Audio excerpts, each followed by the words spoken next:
Hi everyone, Tam here, day 3 of my Fibromyalgia Diaries. Feeling pretty good about this today actually. Again, blown away by the comments, the responses, and the shares.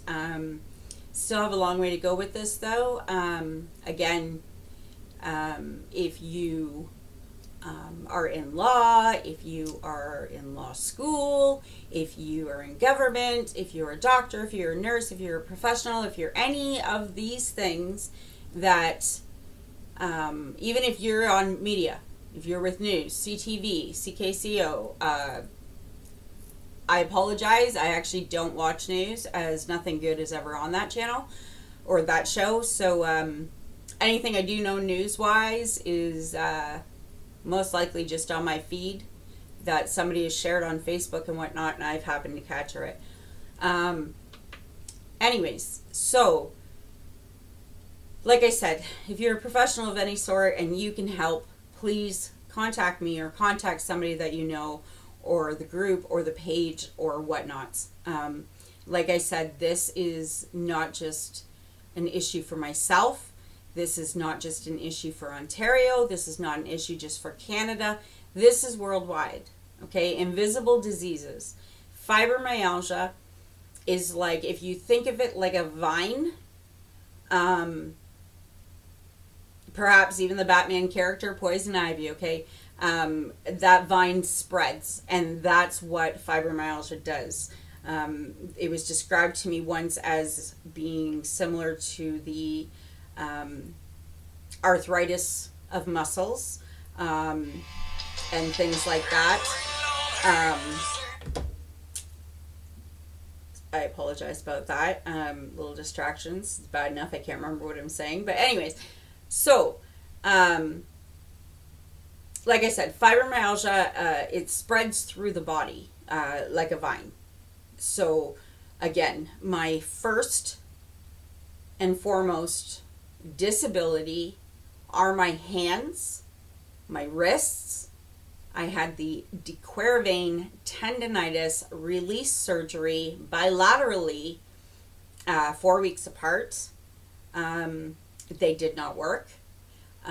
It was not long before, just after surgeries and so forth, that I had started saying to my surgeon, I started noticing pain in my elbows and my shoulders, and then eventually it was my neck, where it became a really big concern, because initially, like I said, playing this process of elimination with how it happened. What happened? What did I do what caused this to onset? Which then, because of the stress and the poking and the prodding and the meds and the, time off work and trying, everybody wants answers. And I couldn't give anybody any answers. I had no answers to give anyone because I didn't know what was going on. All I knew is, after the surgeries were done and I was just kind of starting to get movement in fingers, as I said, then I thought, well, maybe it was in the elbow. Maybe it's the elbow we need to check into. Maybe it's the shoulder. Maybe it's something in the neck. And then all of a sudden it shifted to my knee. This is where I got really confused, because I know there's absolutely zero connection between my hands, my wrists, and my knee. That's when it really started to progress. Now, again, my disability is my hands first. Then, as a couple hand in hand, came in with the mental and emotional distress. It's pretty brutal. Now, I did have a little post-it here about, oh, there we go. So you have the chronic pain, which causes or is because of either you just have chronic pain or you have fibromyalgia. And as in everything, there are different levels of everything. Sorry, and my first and foremost should have been, I apologize as well for the crappy sound and camera, I guess. I just have the one clip to my monitor. Again, not technical in any sense. If any of my friends, family, followers, and so forth are techie, if you think you can help me out with this, I'd really appreciate it, because apparently I can't go live. I have to download something, and then when I went to do that, it said I had this. So anyways, so two issues that we're trying to figure out. A, how to help Tammy with her technology, and B, how to help Tammy and the entire world be heard, be understood, and be helped. That's the goal. Okay? Whether, like I said, I don't care if your issue is that you have panic attacks.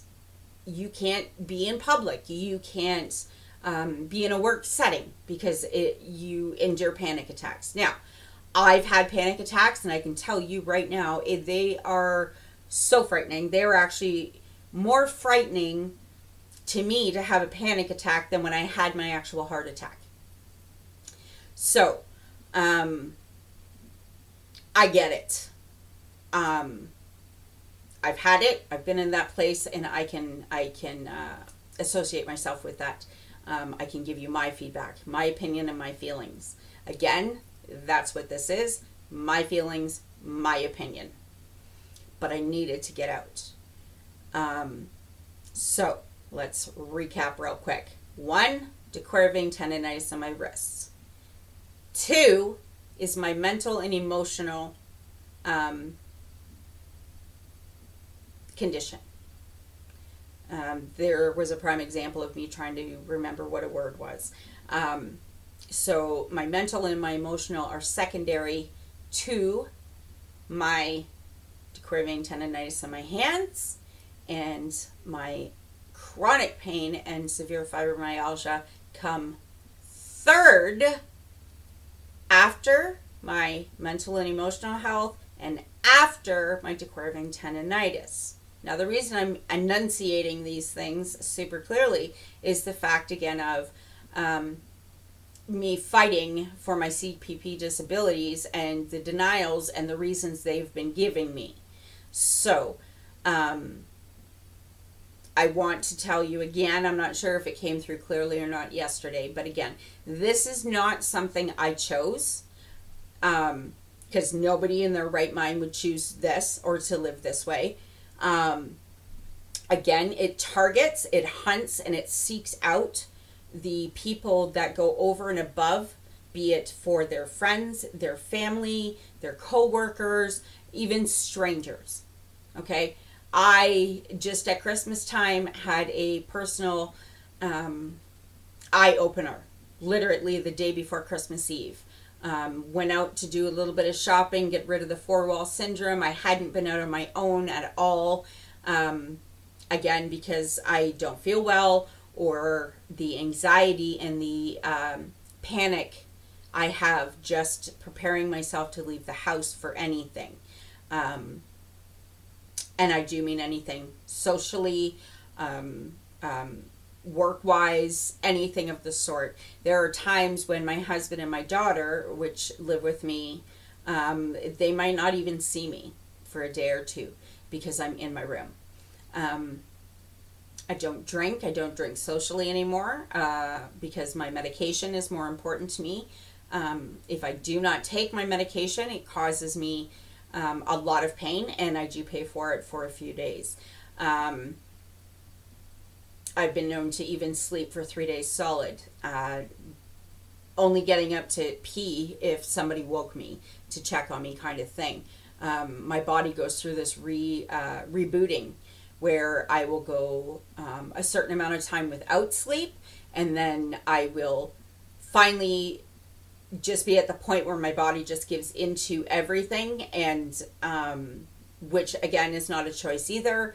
I just kind of have to be able to go with the flow. So it's pretty good that I've always been a kind of let's fly by the seat of my pants, easygoing, laid back, do stuff on a whim.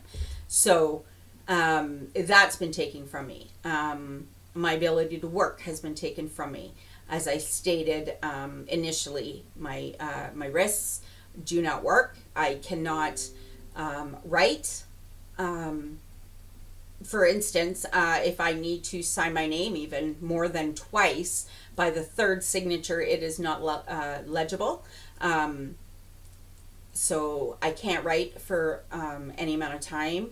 Any notes I do make that I'm reading to you guys and so forth have taken me from whatever point yesterday, as I didn't get through all my points because it was pretty emotional still for me and raw. There's a lot of fear, a lot of nerves with this.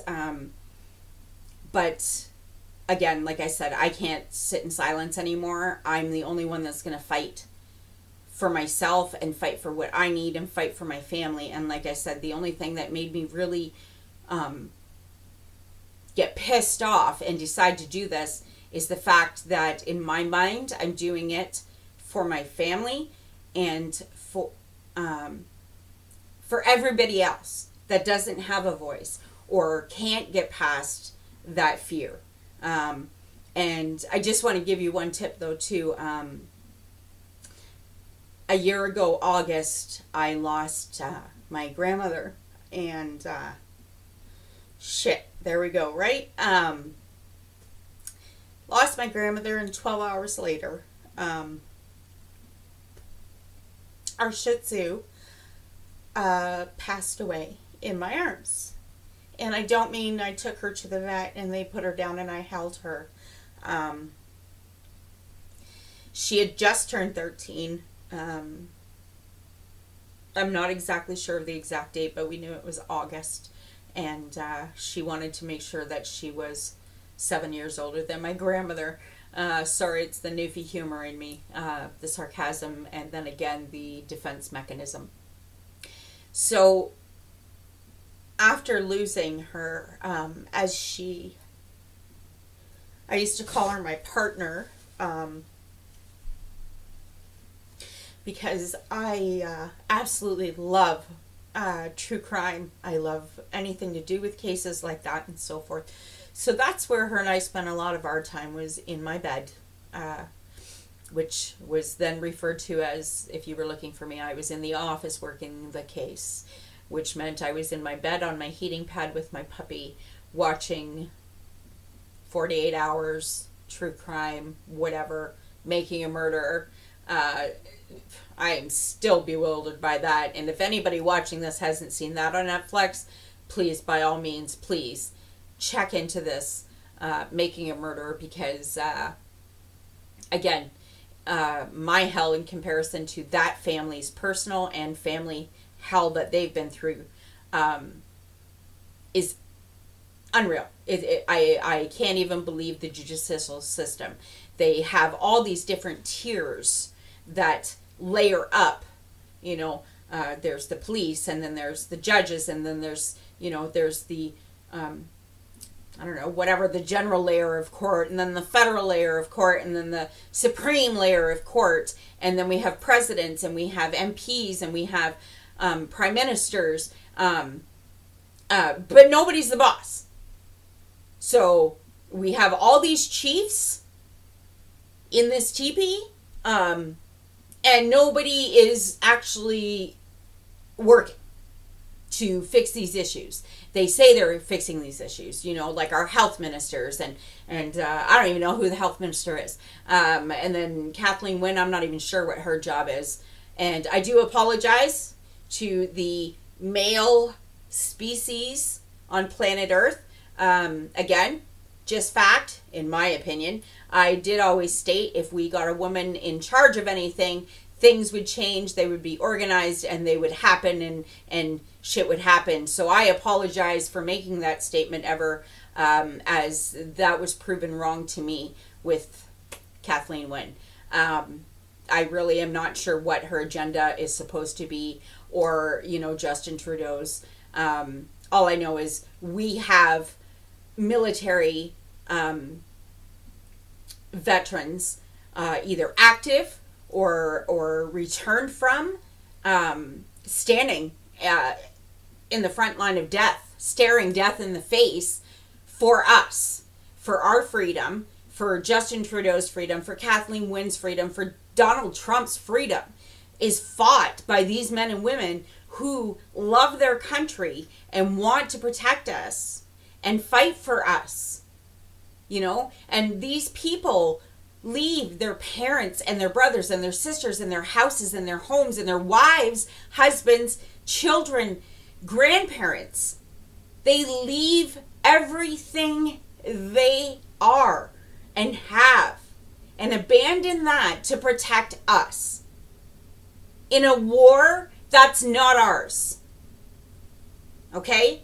So when that gentleman stood up and he spoke to our Prime Minister saying that there isn't enough money for them, and our vets and our military are coming back from war, not being able to get jobs, not being welcomed back into the community, and they're sitting on sidewalks with signs begging for food because they're homeless.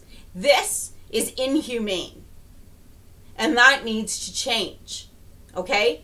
We the people make the changes. Okay? We do the fundraisers. We donate to cancer research and mental health research and disabilities and all these things that we donate to, yet there are no cures for.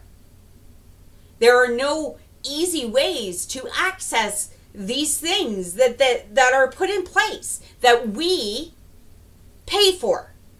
Okay? We pay for our government. We pay their paychecks. We pay for their trips, their families, their gifts, their everything they do. And we trust in them to help us. Okay? I remember years ago when the problem was the fact that officers had the, what do you call that again? The cameras, photo radar in the cruisers. Okay? And whoever it was ran back then said, if you vote for me, I'm going to get rid of them. Okay? In Canada. This is Canada.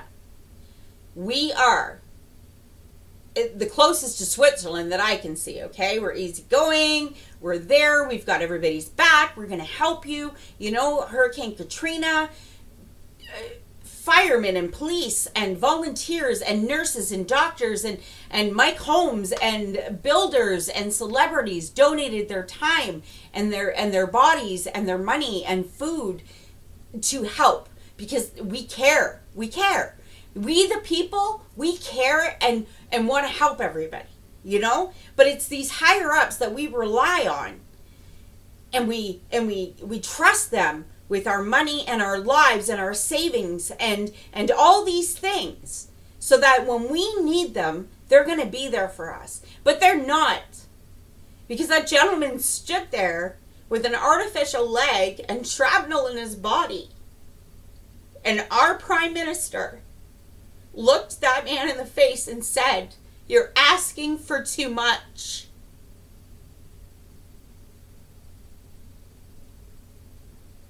We haven't started a war.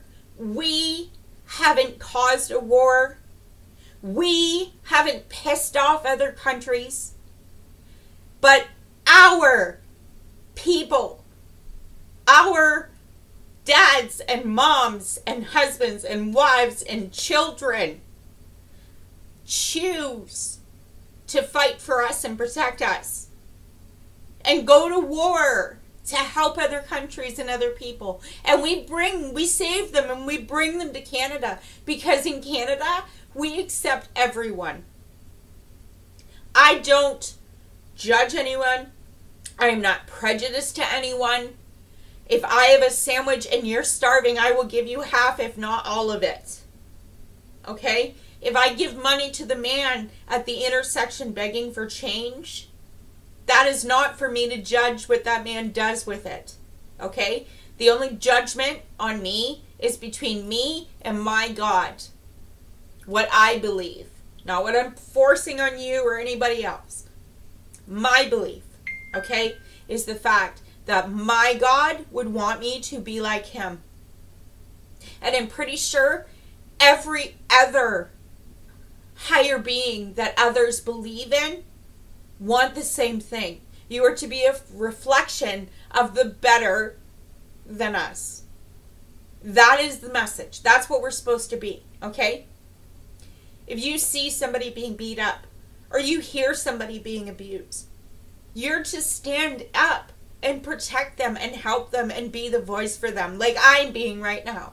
I'm being the voice for the people that have anxiety and they have panic attacks and they have mental disabilities or disorders or conditions. They have physical conditions, you know? And like I said, I feel like such a piece of shit, you know, for saying, oh, you know, I'm in pain and I can't stand up, in comparison to my fellow friends and people and family and earthlings, I guess. I don't know if we've ever figured out the proper terminology for anything yet or what we're going to call each other.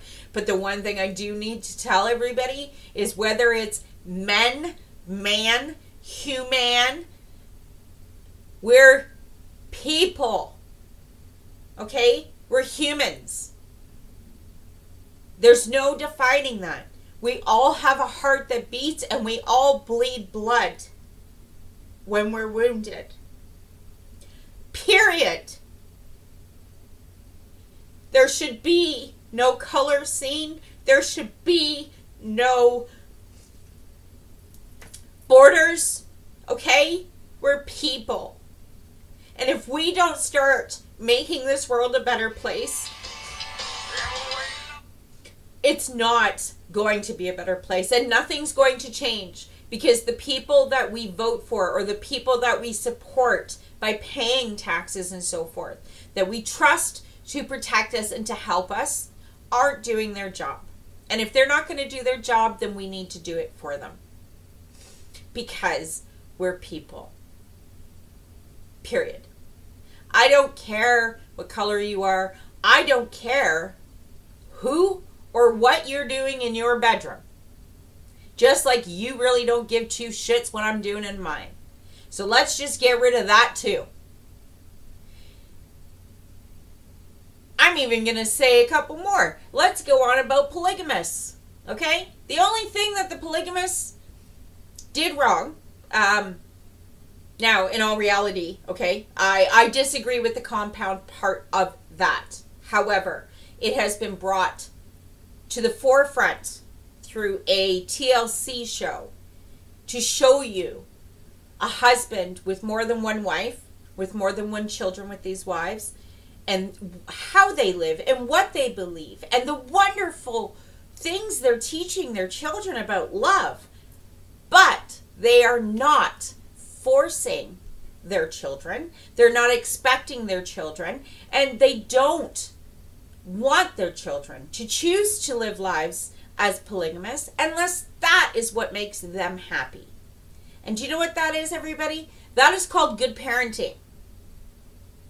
When your child's happiness is all that matters and all that should matter as a parent. And as a parent, you need to trust in your parenting to know if you have done your job instilling good values and sending good people out into this world. Right? Now, let's talk about the young lady Jazz, who also has a show on TLC, who has brought her story forward with regards to being transgender. Again, a title. Again, why is it anybody's business if she was born a boy or a girl?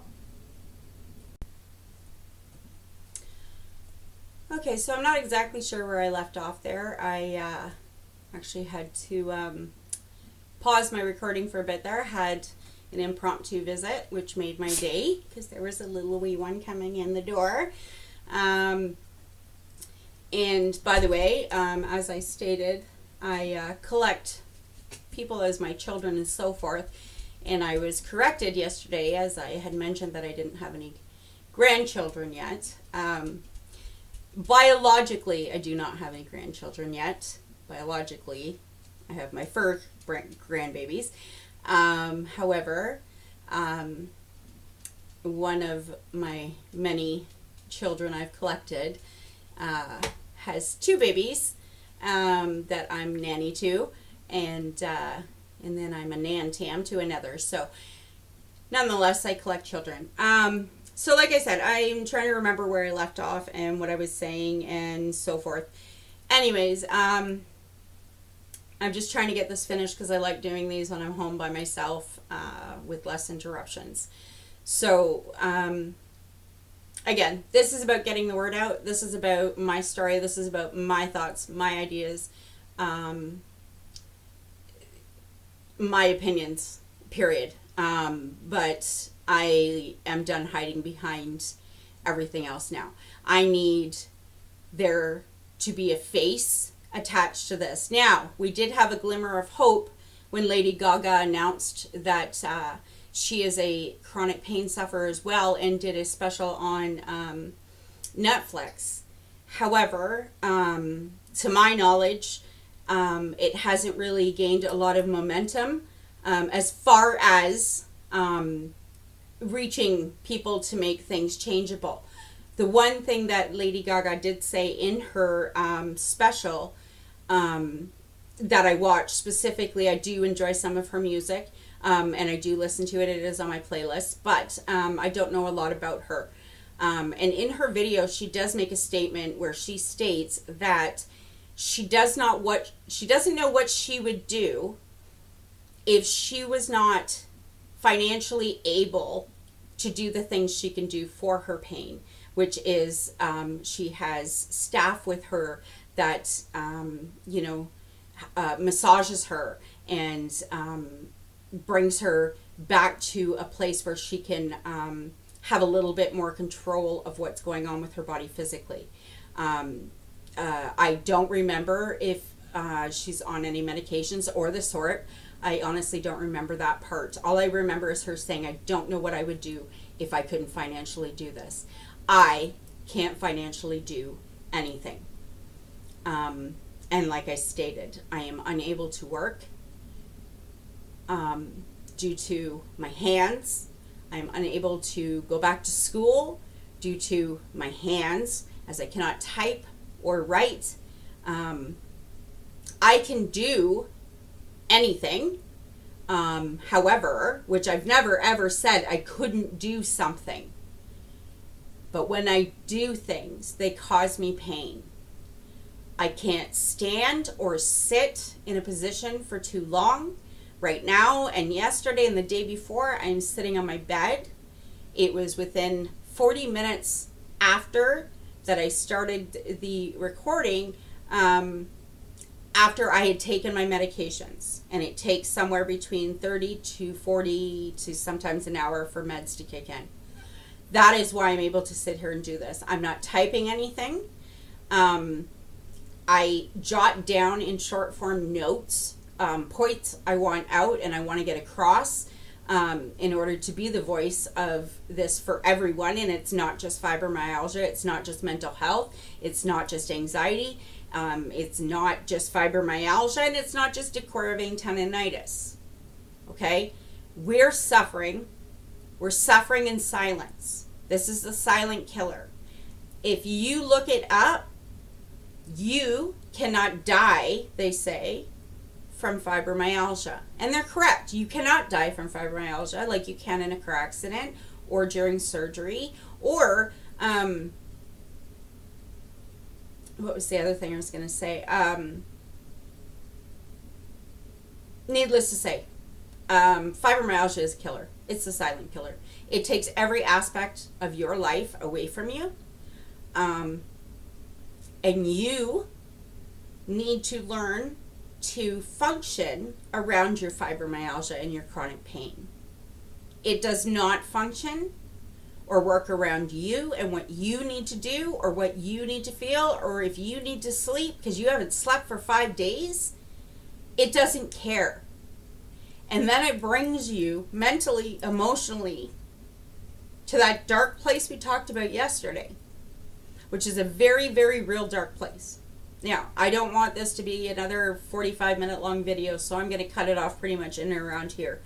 But before I go, again, like I said, I'm sure for the next couple of weeks, my videos are going to be within the 45 to an hour range because, like I said, there are a lot of things that need to be addressed. Now, one of the things that was asked in a question yesterday on the other support group that I'm a part of, the Canadian Women with Fibromyalgia site, to which I share my videos and so forth, a question was brought up about the person stated, am I the only one that either can't shower daily or showers and then can't do anything else?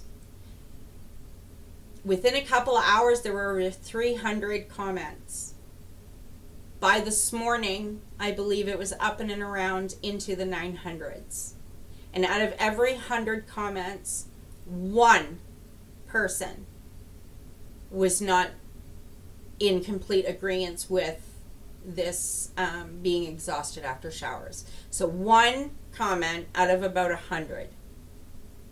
So that left 99 people out of that 100 who cannot shower daily because they don't have the strength to stand, or they don't have the strength like myself. I can't have a bath because I can't get up out of the tub, because I can't use my hands. I can't put weight on my hands. And when I get a shower, sometimes I need to be assisted by either my daughter or my husband because of my hands and my fibro. Sometimes I cannot hold my hands up over the top of my head. I cannot get all the shampoo out of my hair on my own. I cannot style my hair. I don't really do a lot of social stuff, so there is no makeup to be needed. 9 out of 10, I'm in pajamas. I've done 3 videos for 3 days, and all I've made sure is the fact that I'm at least somewhat dressed and not looking atrocious, and my hair's just kind of pushed back out of its way. So these things are difficult. And again, it's not a choice. It's not because I don't want to do my hair or do my makeup or have a shower or eat or sleep. These things are taken from us. The chronic pain, the fibro, the depression, the distress, the possible PTSD, the osteoarthritis that has been triggered in both my knees and now my hips. And when my knees and my hips go at the same time as an added bonus, it triggers my sciatics. And I don't know if anybody's ever had a sciatic. It's kind of like a Charlie horse times a million ripping through your leg and your body. So that's chronic pain and fibro. Now, as far as the financial issues I'm having, the other thing I did want to mention, though, is the fact that I've been trying to find somebody who has anything to do with human rights or being treated as a human. Again, I don't know if I can say human because the end of it is spelled M-A-N. But there needs to be some compassion here. Okay? I need a human rights / person rights / person with a beating heart needs your help. I was able to find one lawyer for human rights in the vicinity within like the hour of where I am. And I was told that it was going to cost me anywhere from $150 to $300 per hour to speak with somebody about the fact that for the last 5 years, I have been treated with less respect and less dignity than even a prisoner. Okay?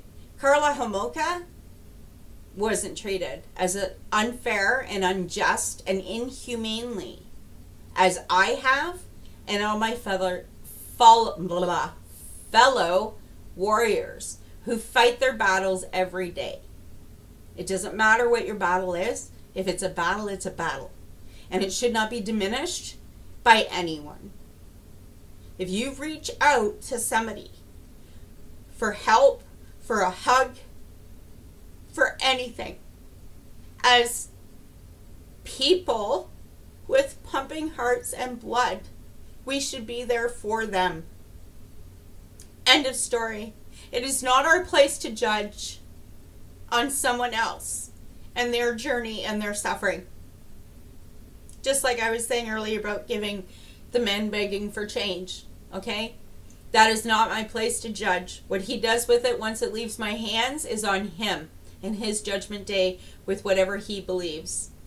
And what I believe is that I'm supposed to be a good person. And I was always told as well that whatever you put out into this world will come back to you tenfold. And I'm still waiting. So again, also I'd like to ask if I've got any techie friends out there that are watching these videos or anything, or if anybody's even getting all the way through them. If you can help me figure out this camera situation or how I can go live. I mean, my computer is just over probably about, I mean, it's under 2 years old, but my monitor does not have a built-in camera. I do have one just clipped to it, so I really can't figure this out myself. So yeah, if anybody knows anything tech-wise about computers or anything else, I could probably get my 7-year-old nephew to come, and he could probably figure it out for me. But anyways, so if anybody can help me with this, figure it out. Stay tuned. Again, I'm sorry it's after 5 o'clock and I'm just posting this now, but I am going to be posting as well the songs that are resonating with me at this point. And then, of course, our fun dance party. Stay tuned for that. Some pretty good fun song for that today anyways. Like I said, as long as it gives me a smile and kind of mentally takes me away to somewhere else, then that's what I do. So, like I said, sometimes I can dance, sometimes I'm just singing along, sometimes I'm just laying here listening to it. Nonetheless, for whatever reason, that song has made me happy, or that song has made me resonate with and think about something or someone or somewhere. So, I hope you enjoy it, and please keep sharing. We really, really, really need this help. Again, not just for myself. So, again, doctors, lawyers, government officials,